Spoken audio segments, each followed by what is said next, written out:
Hello and welcome back to another episode of the Football Analytics and Rant Show.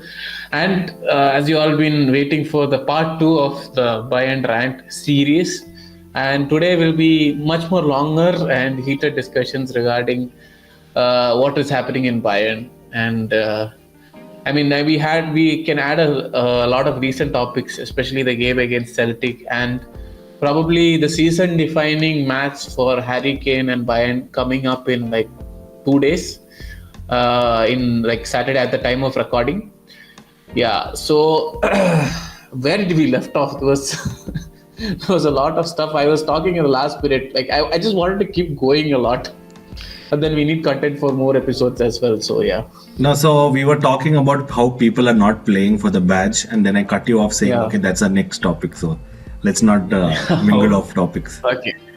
Coming to that, I have specific people in my mind when I talk about this, and a name that always seems to come to my mind is Leroy Sané, and I have no clue what he's doing sometimes. He's like, I don't mean to put like as in this thing way or a bad way or something. It's like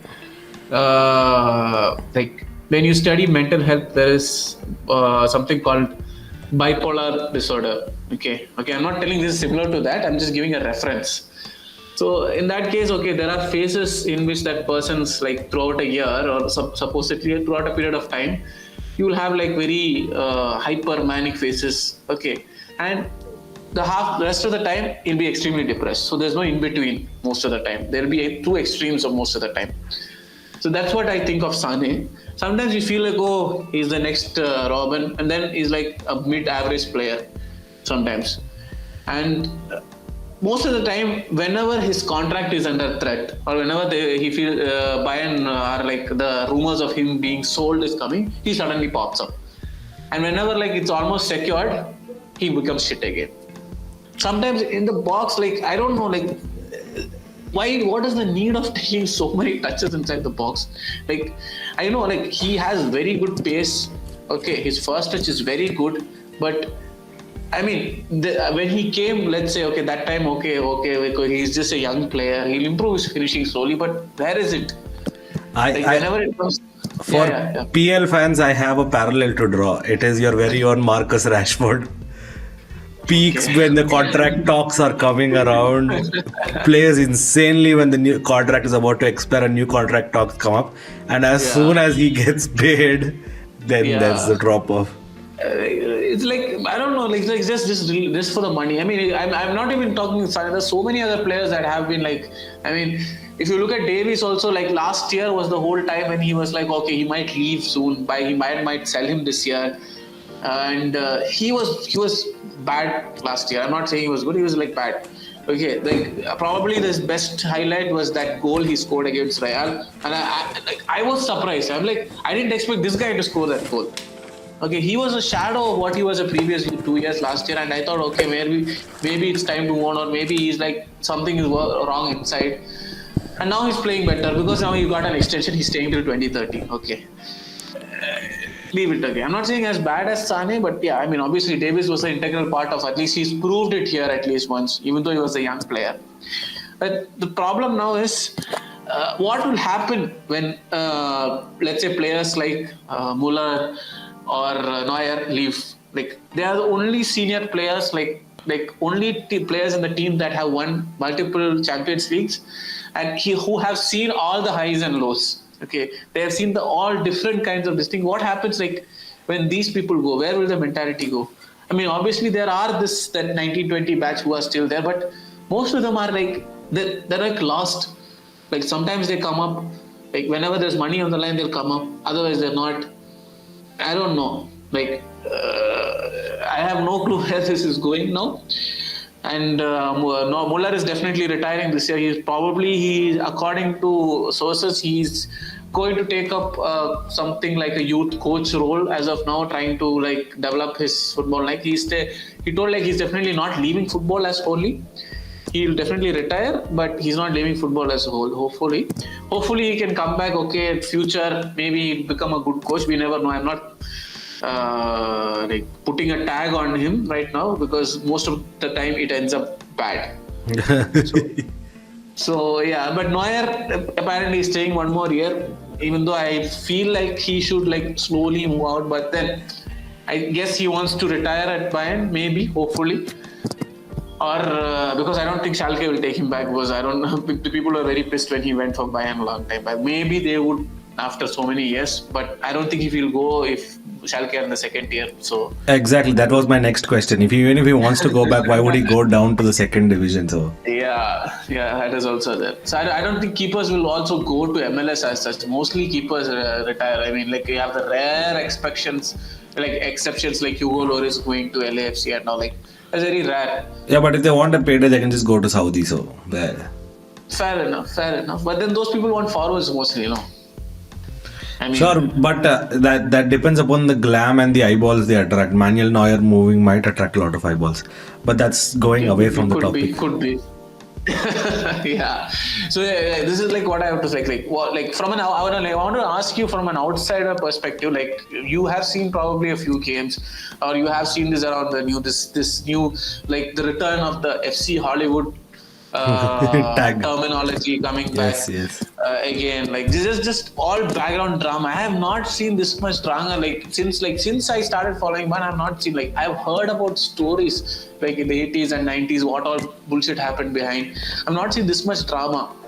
I don't know. I mean, I'm not going to go parallels here and there. Like I just want to ask you what you feel from your perspective. No, because I've heard this terminology of Hollywood FC being thrown around quite a lot. I never understood why, but now I do. Because you are one of the biggest clubs, not only in your own country, not only in Europe, but also in the world, there's obviously bound to be a lot of attention on you. Some of it warranted and some of it because we're in the social media age, anyone can say anything, anyone can know anything.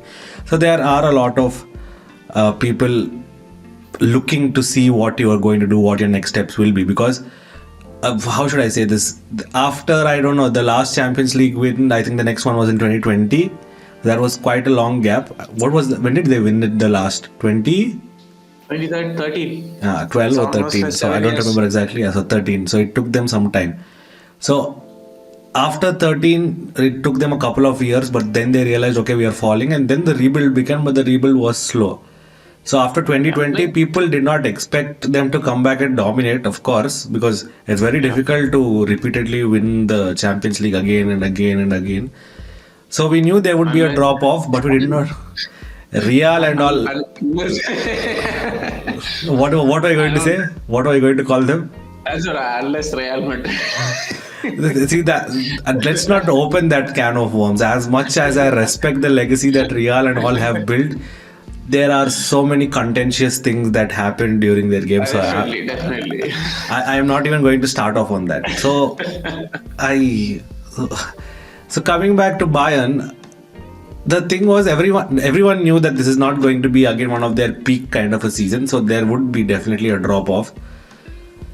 So it was just a matter of time before they bounce back, but we wanted to see what would happen, what is going to happen, because I myself am a Barcelona fan and we have fallen from grace a lot. It's been 10 years since our last Champions League victory. I don't know how after that. I don't even think we've reached the semis also. I don't know when we reached the semis and we got thrashed by Liverpool. So no, that was quarters, quarters or semis. So that was. I don't even want to remember that day. I think that's quarters. I think so. Yeah, quarters against Roma, quarters against Liverpool. So it's been 10 years since Barcelona even reached the Champions League final. So it's not that bad for Bayern. Definitely, it's not that bad. But since 2020, where have Bayern gone? Where have they gone? I'll tell you what. See.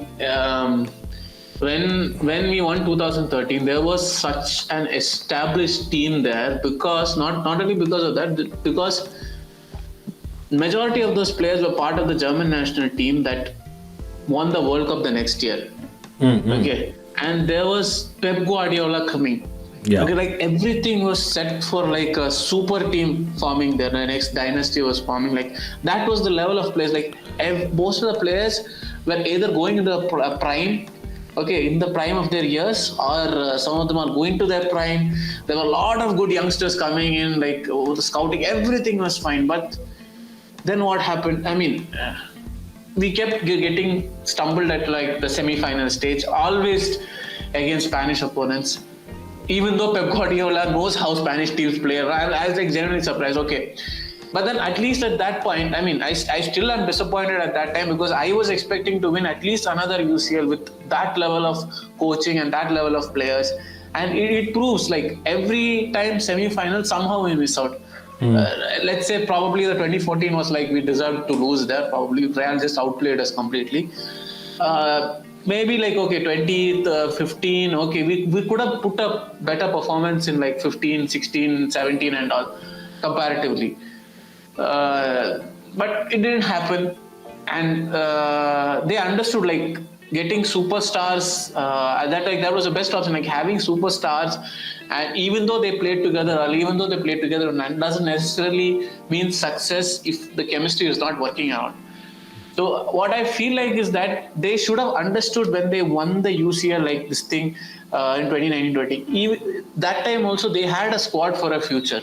A lot of people were debating like, I understand Thiago left and all that, I understand, but even then they had a squad worth competing, not like getting out in the quarters and all the time. Yeah, Like the seasons that we had a strong team, leave that last season. That was a freak accident. I don't know how we reached the semi-finals. But the seasons before, we just getting knocked out in the quarters. That was like unacceptable. Like even like that was like prime Lewandowski there, even with us. Even with that, no, nothing. I don't know. Like the cracks started showing there. But again, what do they do? Change the management, change the players. Bring someone. Like it took them like how many 4 years to realize that they need a proper CDM, and they got Paulinho. I'm not saying Paulinho is bad. Like you could have thought about this earlier. No, it's not about Paulinho being bad or not, but it's a lot. See, when people talk about changing management, it's usually one of the coaching staff. It's usually this thing. In Bayern, when they say change the management, they actually mean change the management. And there have been 2-3 different regimes now. I think there's a second only. I don't think there's a third. It's not that bad. Whole team is gone. Like what? So the new regime. Yeah, go on. Imagine hiring like, let's say there's a company. Bayern is a company. Okay, the company is like owned by like fan members and all. Okay, fan members and some stockholders. Okay, so now you elect a leader. The leader removes the coach. Then the leader is removed by the fans. Now the fans put another guy. He appoints.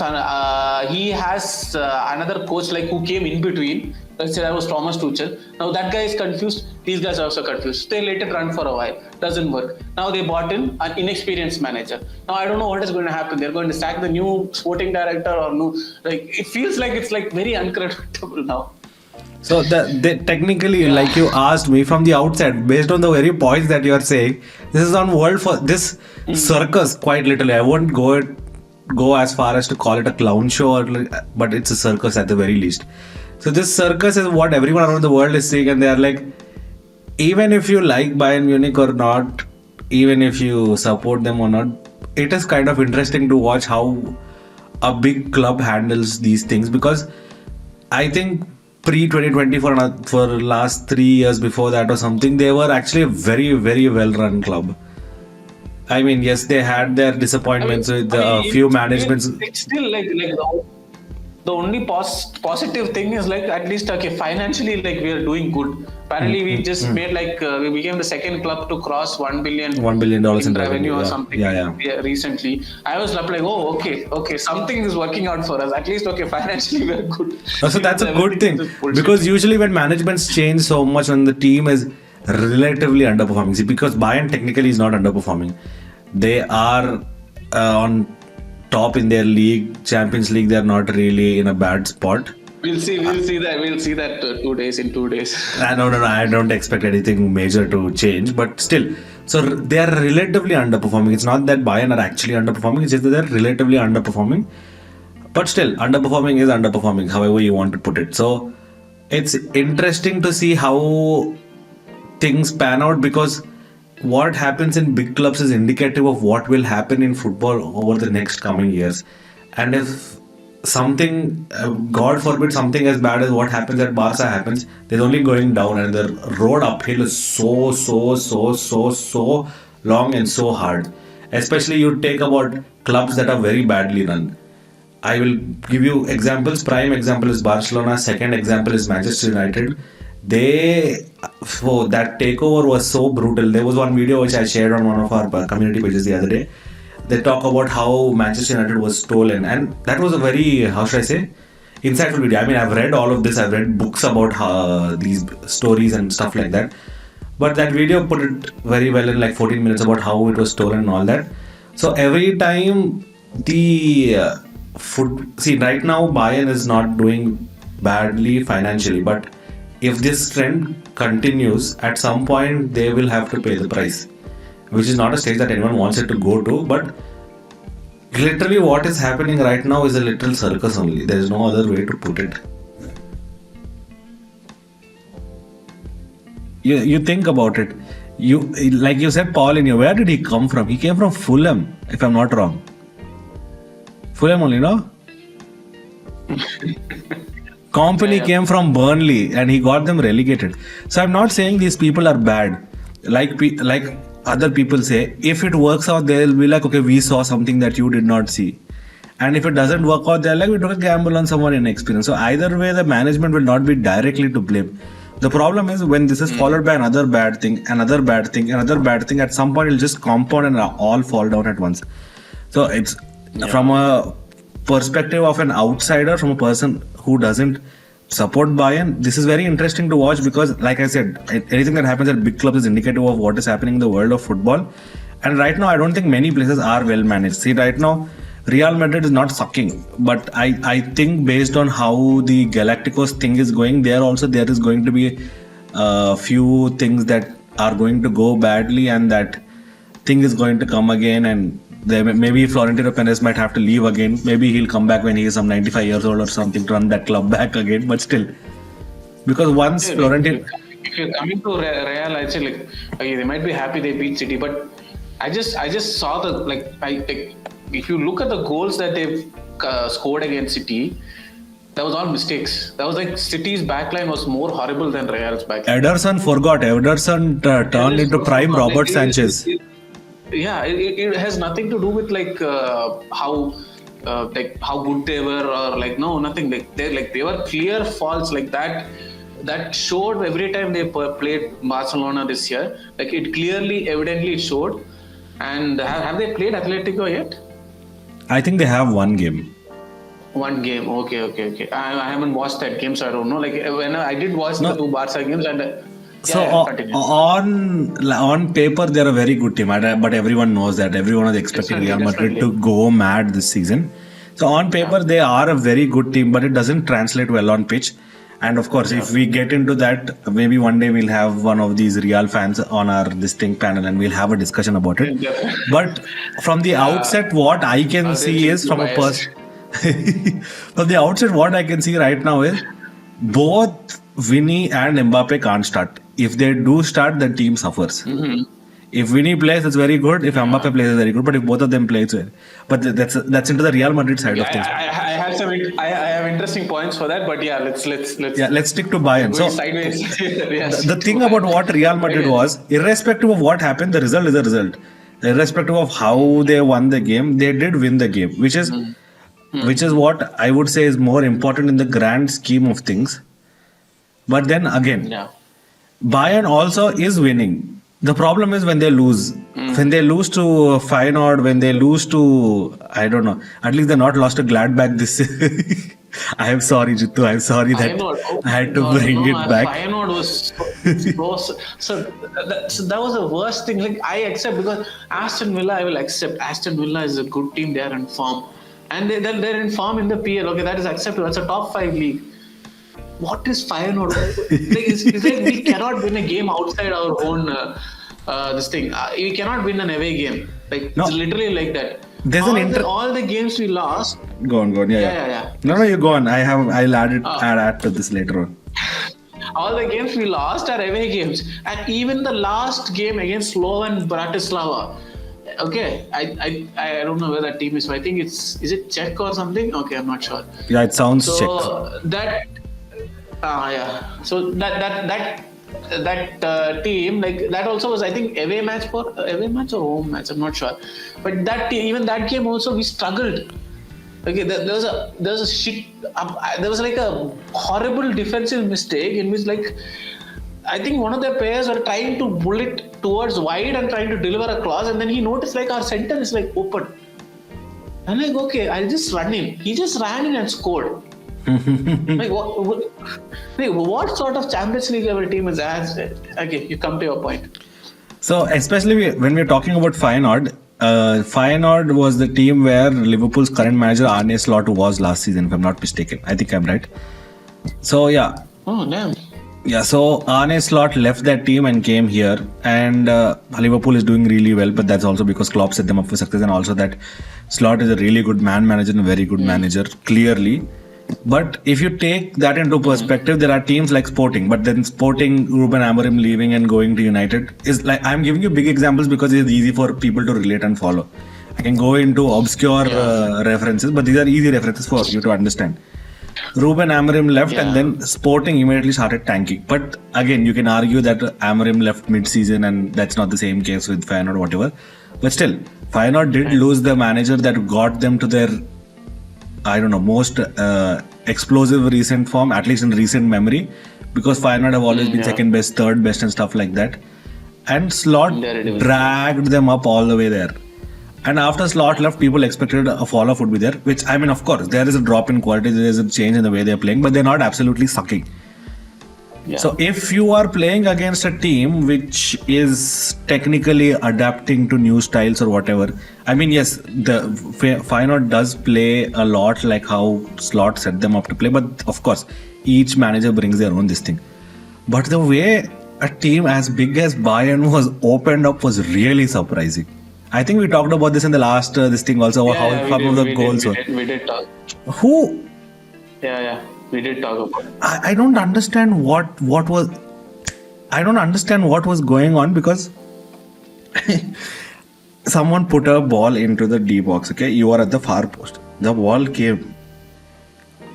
Who does that? I'm telling you, I have not played football in the last 3 years. I would have put that in without a second thought. Maybe not first touch, maybe not second touch, maybe not third touch also. I would have put that in. You are a guy who is being paid hundreds of thousands of dollars every single week.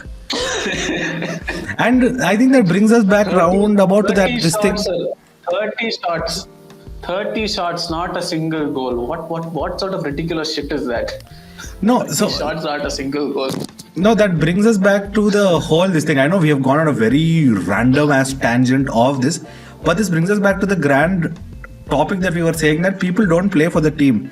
It's like everyone, I don't want to upset any, okay, I'd rather not say it. So I'll cut this part out. Getting back to the point. It's like people are prioritizing, I don't know, I don't even know what he was prioritizing, because he was definitely not prioritizing a stat for himself by scoring that goal also. I don't know what he was thinking, I don't know what he did. And that's just only one instance. Like Jitu said, there were 30 shots. I don't even know how many of them were on target. There were 30 shots. They are like, ball mil gaya, goal dig gaya, marna hai. Ball jayega ki nahi, koi hai ki nahi. And you have one of the best finishers, if not the best striker in the world. No, you have one of the best strikers in the world in Harry Kane. You paid a small fortune to get him. Okay, if you are going to put the ball into the box, put it to him. What is the point? Okay, let's not talk about a single game or a single incident. Let's talk about the thing in general. So people not playing for the club. So this is a thing that any big club that is staring at imminent downfall has. Strong characters start taking the backseat, or how should I say this? Strong characters are not as important to the team anymore. I don't know how to put it in a way that you can understand. See, Muller is really influential. There's no debate about that. Neuer is very influential. Kimmich is very influential. These are senior people. These are senior figures in the team. Okay, so the lifestyle, the culture around the club is defined by legends like this, senior people like this, and these are people who drive it. Irrespective of that, in a batch of a squad of, I don't know, 20, 23 people, however big, however influential these three people are, if I was in the team and I know that this guy is not going to be there next year, however big, however influential, however big of a legend he is, and there is nobody else to tell me what you are doing is not, I don't know, how should I say, congruent with our ethos or whatever, it doesn't fit into our club culture. Actually, if people want to respect that club and respect their traditions, respect their culture, they don't have to be told that. There is no putting it any other way. If you're actually, I'm not even saying you have to love the club. I'm saying respect the club you're playing for. I'm not even saying respect the club as an entity, respect the money they're paying you. I'm not even saying all of that. Respect the people who turn up every week supporting you. Respect the people who come and stand in the snow for 90 minutes and watch you. Respect the people who have to travel hundreds of kilometers to come every single match day and watch you. Respect all of that. No, I understand that football is a game at the end of the day and all, but that is what culture means. You respect the people whose whole day, whose whole month, whose whole week is being defined by what you do on those 90 minutes on the pitch. And that is clearly something that is lacking in this team. I'm not saying they're as bad as what some players in Manchester United are, or some players in some previous Barcelona teams were, but at least at the very least, because German league, the Bundesliga, is full of passionate fans. That if you want, I have heard of so many people. I have a few patients that I treat every day who play in the German 3rd division, who play in the German 4th division.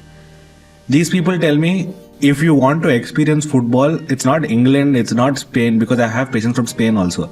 They tell me, if you want to experience football, come to Germany. Watch even a 5th tier game. You will still feel it. You will still feel the vibe. You will still feel the passion, because that is the experience. And he tells me, this is a 20-year-old who plays in the 5th division or 4th division of German football. And he tells me every time semi-pro, amateur, semi-pro. Yeah, almost there. But he trained in that academy and he wants to step up and he didn't want to play in India. Let's not talk about Indian football at all. But he went there when he was 15. We'll have a separate talk on Indian football later. So he went there when he was 15 years old, and he tells me, this is a guy who turned 20 a few months back, okay? He tells me, when he played for the B team and now when he plays for that 5th division team also, he is not a starter, but whenever he steps on the field also, he feels a responsibility not only to the people who are paying him, he feels a responsibility for all the people who are coming and watching them. And this guy is not born and brought up in Germany. He is not extremely passionate about the club he plays for, but he understands that he has to respect it. He's not even playing in a top. He's not playing in the 1st and 2nd division as well. Exactly. That talks a lot. He plays in the 5th division of Germany, and he says, I have to do my best. Not for my team, not for my career. Of course, all of that is important. If he does well here only, he has a better opportunity of climbing up. All of that is there. But he tells me, every time I go onto the field, I have to respect the people who are there to watch me. I have to be there to respect believe the people who have signed me up, because he is an Indian national still. Him playing there is difficult for him. So he says, my coach, my manager, my team, the people who pay me are also trusting me over somebody else to start for them and play for them. That respect he has. He might not love the club, he might not love the jersey that he's wearing, nothing. But when he steps on the field, that is the mindset that we need. And you are playing in Bayern Munich. Even if I am not a supporter, if one day I become Bayern Munich's physio, I am not going to be like, okay, I don't like this club, they bet us 8-2, I am not going to treat them. No, I have to respect the people who are paying me. And I am talking as a professional, I am not even talking about a football sense. Irrespective of what you are doing. So this is not only bad footballing culture, this is just bad culture in general. It's just bad culture. And that shows in everything, especially in the way they are performing on pitch. My monologue is getting too philosophical, but no, these are the insights I get, and this is what I like now from looking from the inside out. And I'm not saying I'm a big part of football now, but I get to talk with a lot of I get to talk with a lot of professionals, and I get very unique perspectives from each of them. So one of the biggest things I have understood is people who are passionate. And this guy, he went back to Germany. He got hurt and he flew all the way back to India because he likes how we treat or whatever his reason is for coming back to India. And I said, okay, now you are done. Most likely, even if you go back, you will only get to play a few games this season in your team. What is the point of going back? Are you planning to go back to Germany? He's like, yes, I will. I said, why? I said, is it because you get better pay there? Is it because you get better opportunities there? He's like, no, my coach trusted me. My coach put me in the squad. I have to go back. I got injured. He told me that I have to get a rehab there, but he still trusted me enough to say that you go back to India if you want to. Wherever you are, go fix yourself. So if he trusted me enough to send me back here, then I have to go back and deliver back on my promise. He trusted me enough to put me in the team. I have to go back and deliver on my promise. And that is a 20-year-old bacha. 20-year-old. And that just, I'm not saying everyone will be that committed, everyone will be that dedicated, everyone will be that driven. I am not saying that. But even if you have 5% of that, 10% of that, you will be doing better on the pitch than what some of the players in this current team are doing on that field, especially on a level like the Champions League. And to add another point, to another layer of complexity to what the performances in the Champions League this year have been, this is a new format. No one has any experience about how this is going to go. So everyone should be trying to do their best. Here they have been, I'll tell you how I felt. I felt like they are playing like this because they know they have a lifeline. They just have to finish in the first, 24 things or whatever. 24. You finish in that, you get another 2 chances to play and you'll get in, even if you underperform. So I thought they felt like it was a little bit of like let's mess around and see how far we can get. And they messed around and they've not gotten far. The result of that is now they have to play 2 extra games. And if they don't qualify, it's an embarrassment. It is an absolute embarrassment for a club as big as this. Definitely. Yeah, so coming to our last point, I mean, what happened to the 95 born generation? Like, there were a bunch of players in Bayern like who were like from like 1995 born, and they were supposed to carry the team forward after the 1990 season. I would like to like few of them among were like Gnabry, Kimmich, Sule, Sane, and to some extent Coman, even though Coman is younger to them. What is happening with them? It's like so far, like only Kimmich has, let's say, met the expectations to certain extent. Even though he's little bit somewhere, he still has, but at least he's trying. At least he has that passion. He's like, he has that mentality to win. Like he's not happy when he loses. Like that's something which I had, like I thought only Muller had, but Kimmich is there. Like that's why they're like, okay, considering him for future captaincy. Hopefully he stays, yeah. And coming to the next, Sule, where is he? He's gone. He's in Dortmund. But at least he got to play in the UCL final. But he just went, like, where was the mentality? Like, even at all the years that he played at Bayern, I never saw that, that mentality there coming, or that, this thing. And coming to Sane and Gnabry, like, sometimes I feel like they have quality, but they lack mentality. But when they have mentality, they lack quality. Like, I don't know. Especially Sane, I tell you, like, he is a quality player, but where is the mentality? He just loses his shit as soon as he doesn't get to do something. And then God knows what he's going to do later. I mean, like, I'm repeatedly telling Sane because at some point at least Gnabry is going back and defending, winning the balls, he's running here and there. At least that way he's contributing. Okay. And he learned a lot because he was not used that much last year. His fitness was bad. So he's getting back in. Like Sane, like what is the problem right now? Like he's been getting game time. He has been a starter since he came. Coman had to be benched. Gnabry had to be benched. For a guy who didn't even win the UCL, who came before City went to the UCL, and what is the reason? Like, where is the, like, why? And he has, on top of that, he has attitude issues. Definitely. I'm not telling Gnabry is better. Even he had some problems, but Sane is. I'm telling this because as a community, I am one of the admins of that Bayern Kerala, and a lot of Bayern fans are like, we have like over 700 fans in our fan club, and the common trend here is like everybody is pissed off with Sane. And it's like, why do these guys even demand these absurd wages just to settle for mediocrity? I don't know. I mean, even management is also not finding a solution. I mean, if they don't find a solution, it will become very late. And the thing is, And it's not only about the wages. Every time you are selected and you are stepping on the pitch and you're not doing your 100%, you're stopping someone else who could have given their 100% every time you step on the field. You're not only doing bad, you're also stopping someone else from doing good, even if they are not better than you.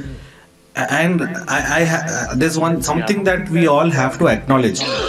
There are a lot of football players who might not be very skillful, but they go out on the pitch and give their 100%, and those are the teams that you will remember. Those are the players that you will love. Those are the players that you will defend. Again, coming to that again, because of this nonsense going around, and these guys are not benched properly enough. I don't know. Sometimes I feel like, okay, all of them should be like left out of the team for them. Let them play in the reserves for some time. Bring in the new people. But because of this drama and ego, this attitude, like infighting, I don't know what is happening inside. None of the good players from academy is not coming up at all.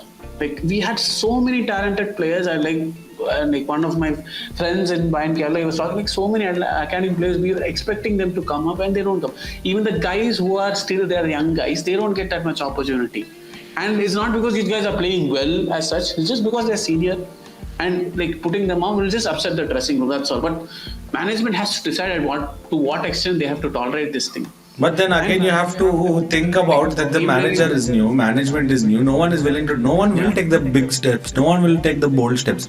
I don't think company will take it. I don't think the new management will take it, because everyone is like, if the fans revolt, we are out of a job again.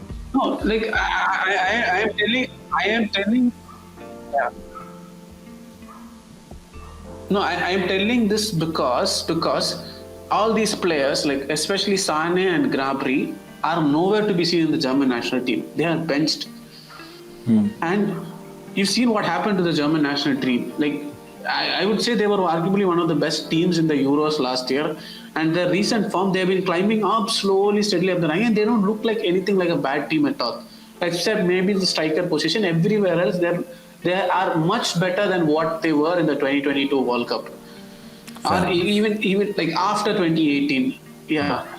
But the key thing there is, like, Nagelsmann is not afraid anymore. He doesn't care about like the Bayern lobby in the German team, and he doesn't care. And he's over that thing, and he's very bold, and he's proving it. Like, that's why like players like Wirtz, Musiala got a lot of obviously they are talented, but yeah, there are new players coming up. Like, he's giving the young players a chance, and. But again, these are inexperienced players. Like, leave Wirtz and Musiala out of there. The players are coming along experienced. But I don't think these guys are helpful. Like, given their ego, if they're helpful to these young players, like, they'll be like, okay, my spot is locked. And they're like, attitude. Again, I came to attitude issues. So, again, okay, the national team is under little uncertainty. If Musiala or Wirtz get injured so far, because they are the two like standout best players in the team.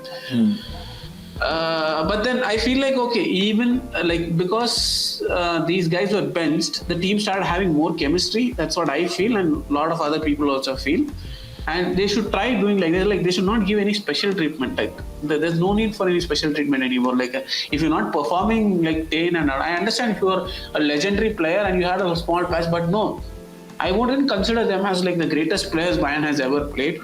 And they definitely have to prove, like, winning the UCL and contributing one doesn't mean like you are like, we should be treated like gods at any point, especially not at Bayern. Definitely not. That's true. And like you said with the German national team also, they are inside on a merit basis. It's not like because this player has this name, because this player did this, because of this I'm going to put him in. And I think that's a good thing. But again, I come back to the same point. Does anyone in the Bayern whole management ladder have the courage to take a step like that? If, let's say, company somehow did that tomorrow, would the management back him? I don't think so. I don't think so at all. What is your opinion on this take?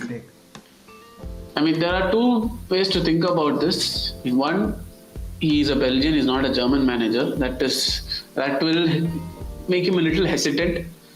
And second, he is much more inexperienced than any manager that we had, like in recent past. And and the third thing, like even the management kind of like they're like our fans are upset, so they might not take a drastic decision. Look, so even company doesn't want to take a drastic, because this is like win or lose for him, like fully.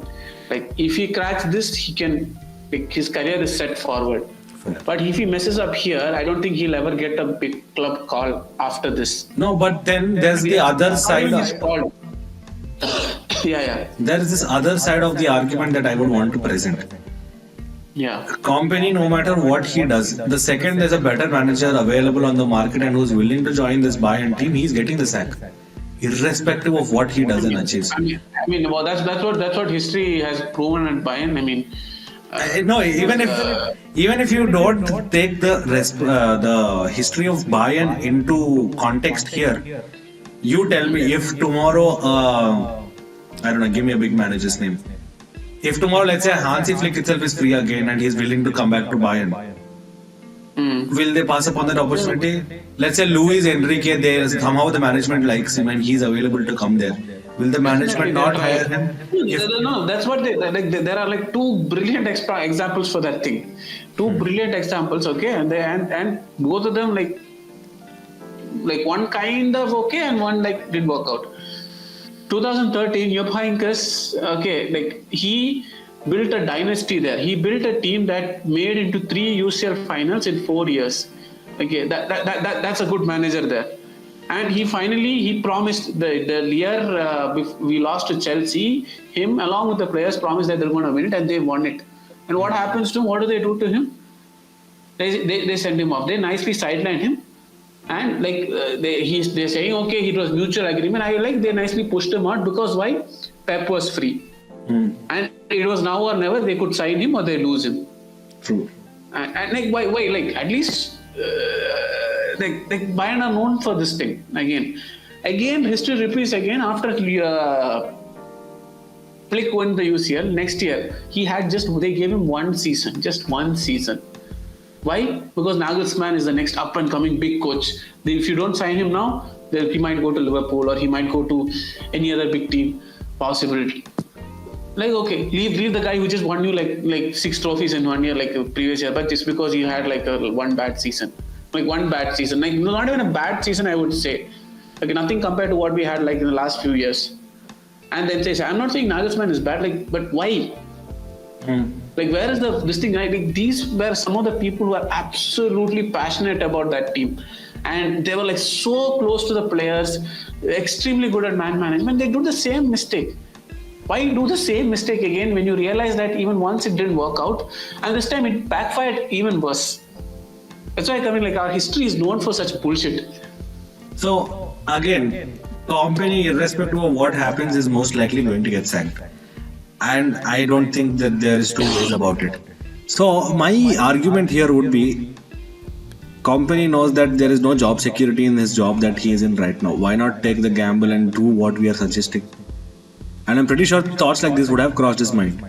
Put your foot down, prove that you are more than just a, how should I say this? Last ditch effort to hire a decent manager. Prove that you are more than that. Okay. Because then you can build your reputation.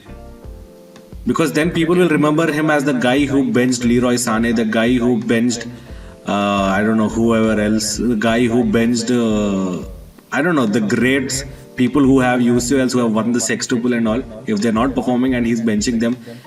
Or he might also be known as the manager who promoted the youth who are going to become the next generation of German football.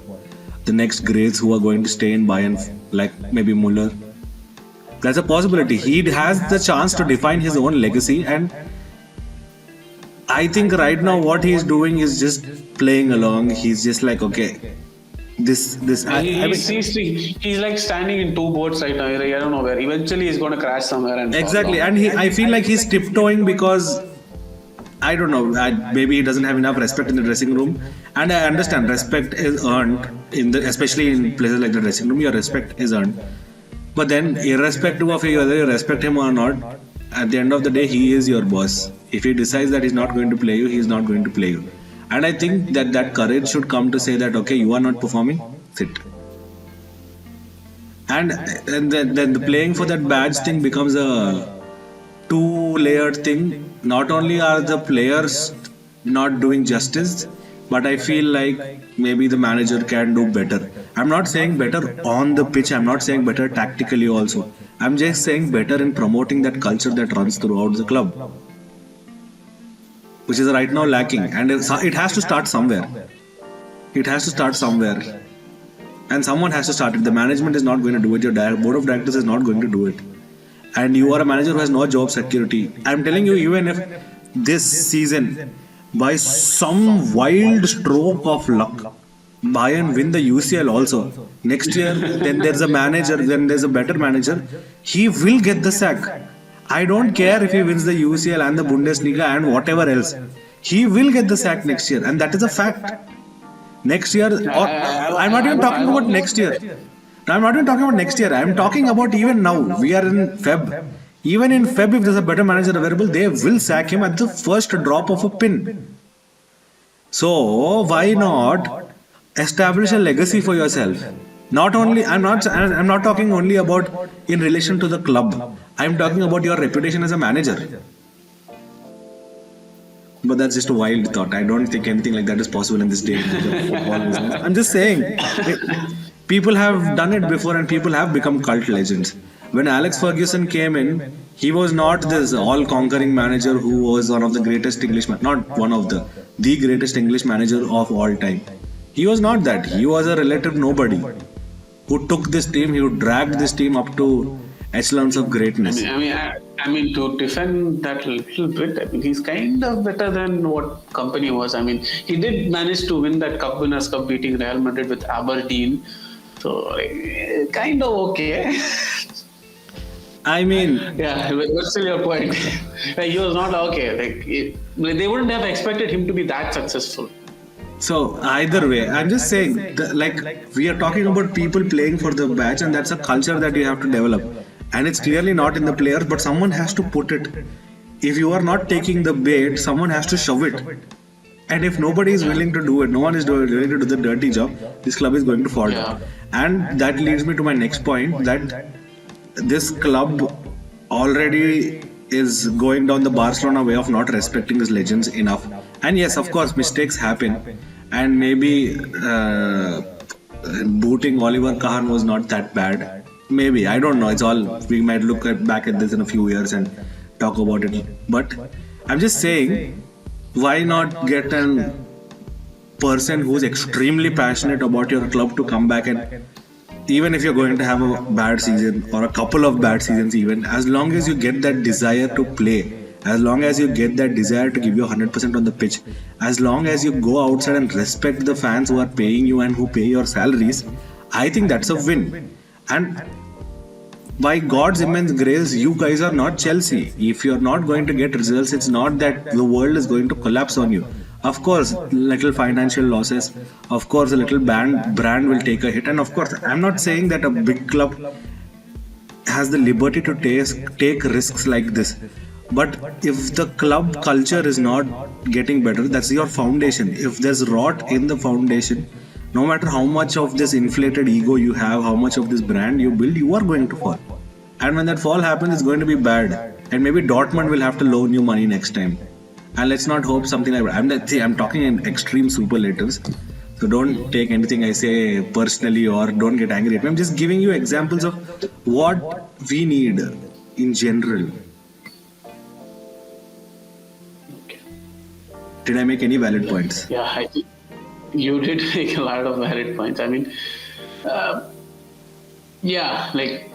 rot is there in the foundation. Like, it's starting to come up. And I mean, he should be doing, but I don't know. That's what I told him. Like, he's in a two-boat situation. I don't know. That's what I'm telling. Like, he needs, right now, I feel like there's uncertainty to even get a trophy this year, and he needs the next at least he managed to pass the first hurdle. This next 2 weeks is extremely crucial for Bayern. extremely crucial because they're going to play Leverkusen. They just finished Celtic. They're going to play Leverkusen on Saturday. They're going to play Celtic again. Like in a matter of like 7 days, they have like 3 very crucial games. And these games are going to define what the rest of the season is going to be for Bayern. If they manage to fail in any one of these games, even if any one of these games, I don't see us going much far anywhere.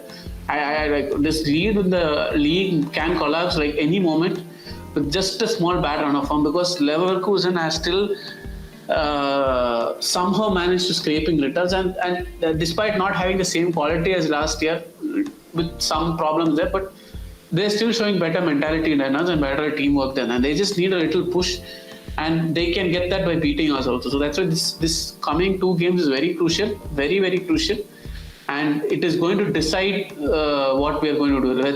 Despite let's say we're getting an easier draw or a tough draw, whatever it is, I think the draw is already fixed.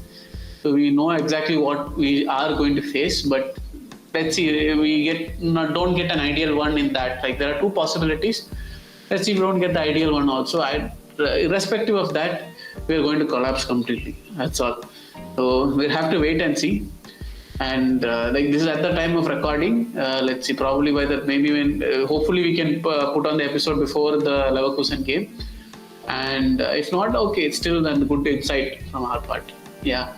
So I think that pretty much sums up everything. Like I don't have much to say. Like, if I go on, like it'll become too much of just me ranting there around. Yeah. So anything else? Yeah, I think we have covered pretty much everything, and I think this was a good talk. We went into a lot of philosophy and a lot of things. But yeah, I think in summary, what we have to say is that there is a disease that is slowly spreading inside the foundations of the club, and unless someone is willing to do the dirty job of going down there and rooting it out, things don't look much better. And see, of course, Bayern is a huge entity, so anything that happens is not going to be like tomorrow morning, Bayern is falling. No, nothing like that. It will take time. But that is what is the most depressing thing for a football fan, watching a slow downfall of his club. That is the worst thing. Ask a Man United fan. My brother has been a Man United fan from before I was born. He still lives in his delusion, but yes, he knows the truth, and sometimes I see his sad face when he sees people play. So I don't want something like that to happen to anyone else. And see, I'm not a Man United hater, so I hope Man United also succeed at some point. Maybe not immediately, but at some point. So yes. Yeah, so that brings us to the end of the episode. It's been quite long, as we promised. Actually, longer than the previous one. And I feel like it's a little more in-depth and like deep. We did say like, we had like bigger topics to talk. So yeah, so we'll be coming up with some Indian football content since a lot of you like that, and there's been some interesting things happening, and hopefully we can give you some in-depth analysis of that. And thank you for watching our previous video. It actually gained a lot of views, like even though we hadn't posted in a long time. Thank you for who are watched, and please do support us in this video. And subscribe, like, follow, comment. Please comment. All the YouTube things, all the typical YouTube things you do. All the YouTube things, and ciao, bye. Thank you so much. Bye bye.